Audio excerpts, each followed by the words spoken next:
that is there and in place. Thank you. Resuming debate, the honourable member for Davenport. Thank you so much, Madam Speaker. It is always an honour to stand in this venerable House to speak on behalf of my residents of the riding that I'm very proud to represent, which is Davenport, and to speak on the Conservative Opposition Day motion on inflation and on housing. My remarks are going to cover three key areas. The first is the issue of inflation housing and how it's impacting Davenport residents.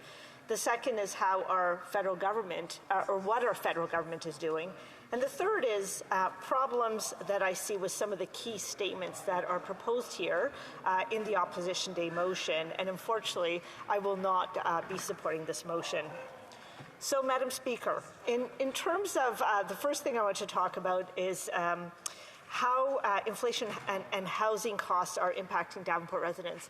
I had the wonderful pleasure of being able to canvass on a rainy Saturday afternoon just recently, and I had a chance to speak to about 100 Davenport residents, and I'll tell you the top three issues that were top of mind for them were cost of living, the ability to live in Toronto and whether they'll be able to do that, and many were worried about whether or not their kids or their grandkids would be able to buy homes.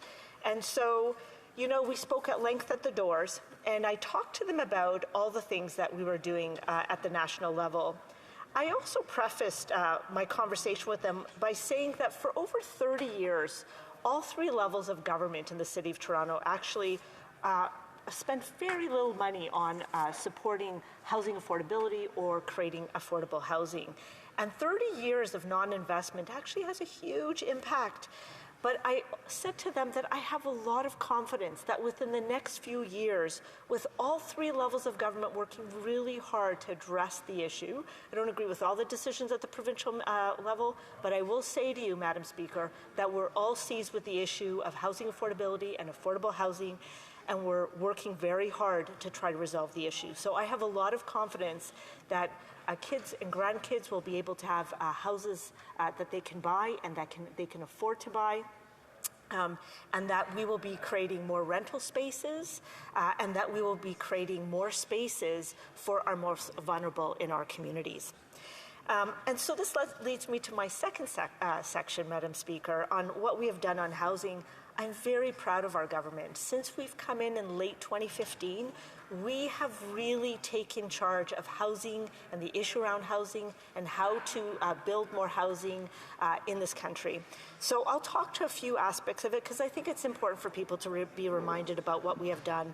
We have introduced a national housing strategy, and I know we have allocated more than $72 billion. We have put in a number of measures that will help individuals that are looking to save money to buy their homes. We recently introduced a new tax-free home savings account to allow Canadians to save up to $40,000 tax-free to buy their first home. We also have doubled the first-time home buyers tax credit to provide up to $1,500 in direct support to home buyers to offset closing costs involved in buying a new home. And then we've introduced a whole series of measures, Madam Speaker, to make sure that the houses that we have here in Canada are for Canadians and to do what we can to curb speculation, which is driving our housing prices up, particularly in our major cities. So a couple of things to mention, maybe the 2-year ban on non-resident, non-Canadian purchasing of residential property to help curb speculation and ensure that houses are used as homes for Canadians to live in. We've introduced a 1% annual underused housing tax on the value of non-resident, non-Canadian owned residential properties that is vacant or underused. And we're also making sure that the profits from flipping properties held for less than 12 months are tax flowing and fairly. So these measures are going to help go a long way to ensure that we are making sure that the houses we have are being kept for Canadians and that we're doing what we can to curb speculation. We also have launched a $4 billion housing accelerator fund to remove the barriers and to incentivize housing supply growth with the goal of creating at least 100,000 new net homes across Canada. And we've launched a $200 million stream under the Affordable Housing Innovation Fund to develop and scale up rent-to-own projects, which I know is something Davenport residents is very happy about. They like their apartments and they're looking for opportunities to be able to rent them and to find a program that would allow them to actually own them one day. We've also launched a third round of Rapid Housing Initiative, which is providing a total of which will provide $1.5 billion to create 4,500 new affordable housing units for Canadian in severe housing need. I'll tell you, Madam Speaker, in my riding, we do have some of these more rapid housing initiatives. They have been life-saving for a number of our most vulnerable in our community. When it's teamed up with supportive dollars from the provinces, it actually is a game changer. If they have mental health supports to help them find jobs, in addition to actually having a safe place to live, it actually is saving lives and is actually helping to produce more productive citizens in our society. And I'll also say to you another thing that we've done as a national government that I'm very proud of, and we don't talk often about this, is we've actually renewed our co-op housing agreements on a long-term basis. I have a number of co-ops in my riding, Madam Speaker. They are places that are affordable for families to be able to live, and they're lifesavers for so many people, and they allow families to be able to continue to live affordably in our large cities and in the center of our cities. So I will say to you, though, there's a couple things that I would love for us to do, and I would say to you that one of the key things we can do that wouldn't cost a lot of money is coordinate, serve as a coordinating body to bring all levels of government together and to include developers on how it is that we can be looking at the inflation issue and saying, well, now that we have inflation at a certain amount, how do we make sure that we get the things that we need out of the way, whether it's at City Hall, whether it's at the provincial level, whether it's any type of regulatory issue at the federal level. How is it that we get the things out of the way so that we can actually expedite even quicker than where we're at right now? And I'll also say to you that there's been a number of nonprofits in my community that would love to build affordable housing units on top of their community centers. And so they have asked for us to work with CMHC in order to try to better facilitate ways for them to work with CMHC in order to ensure that they have the capital and the investment and the framework and the support that they need to be able to create those affordable housing units. Now, on affordability, Madam Speaker, because I think this Opposition Day motion talks about inflation, I think we've talked quite a bit in the House about a number of targeted supports that our federal government has put into place, as well as some huge programs that is literally a game changer for families in my riding of Davenport and for all Canadian families across the country. So we're talking about the grocery rebate, we're talking about the Canada Child Benefit, the Canada Worker Benefit, the Old Age Security that we've increased by 10%, the National Child Care Program, which is, Torontonians in my riding of Davenport is saving 50% of their costs. And some of the newer measures that we've just introduced in Federal Budget 2022, like the automatic tax filings and the dental care that's going to be expanded to seniors and to all youth under the age of 18, as well as a number of other initiatives. And I'll tell you, Madam Speaker, when I go to the doors and I talk about these initiatives, I will tell you that there's a lot of appreciation for these initiatives, and they're working, and they are helpful. Maybe I'll end off because I know I have about a minute and a half. We have a Opposition Day motion, and part of my disappointment of the motion, Madam Speaker, is just it seems to imply that it is our federal government that is behind the reason why inflation has reached a 40-year high, and it is our government that for some reason has caused our grocery not so much our grocery prices to be higher, but it has caused Canadians to actually cut back on their groceries.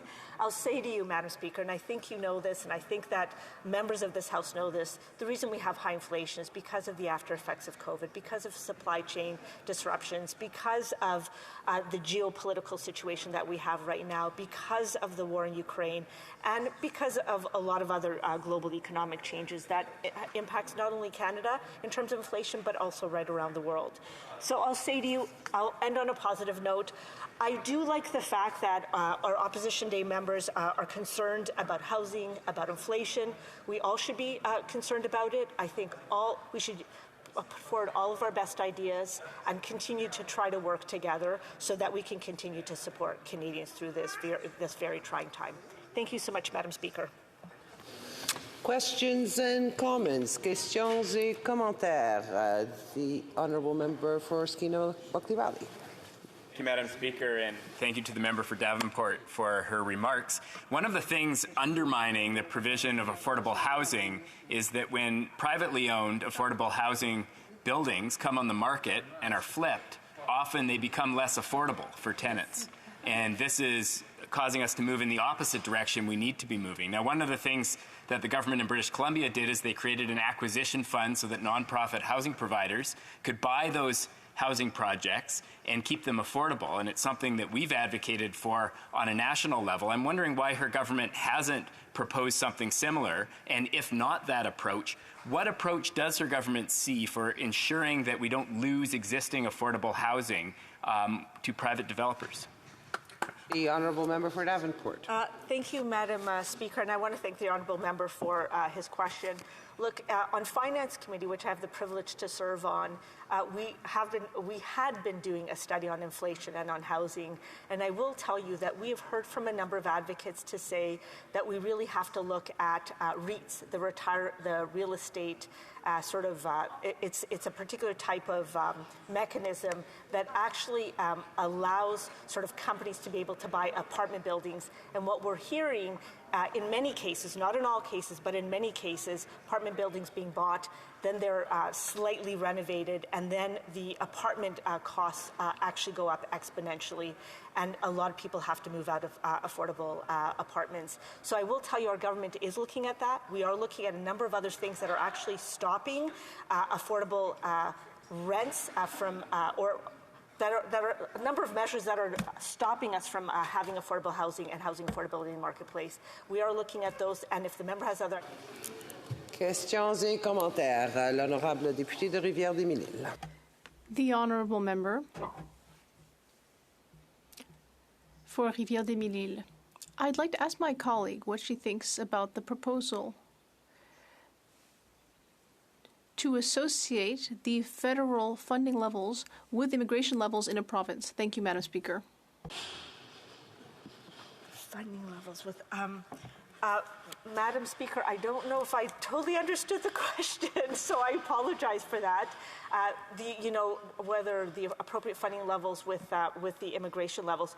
Look, I think that maybe the core of the issue is probably we're bringing in a lot more immigrants, and so those immigrants actually need housing. I think that we have revised our immigration policies and numbers very much being aware that there is housing issues, housing affordability issues across this country, and I do think that we take that in mind. Yes, there is a housing crisis in this country, and we have taken that into mind as we move forward on our immigration policies. Thank you, Madam Speaker. The Honourable Member for New Brunswick Southwest. Thank you, Madam Speaker. I'd like to give the member an opportunity to respond, so a little preamble. I appreciate that this sounds, I appreciate she's recognizing it's a housing crisis. But what is the government doing to actually build housing stock?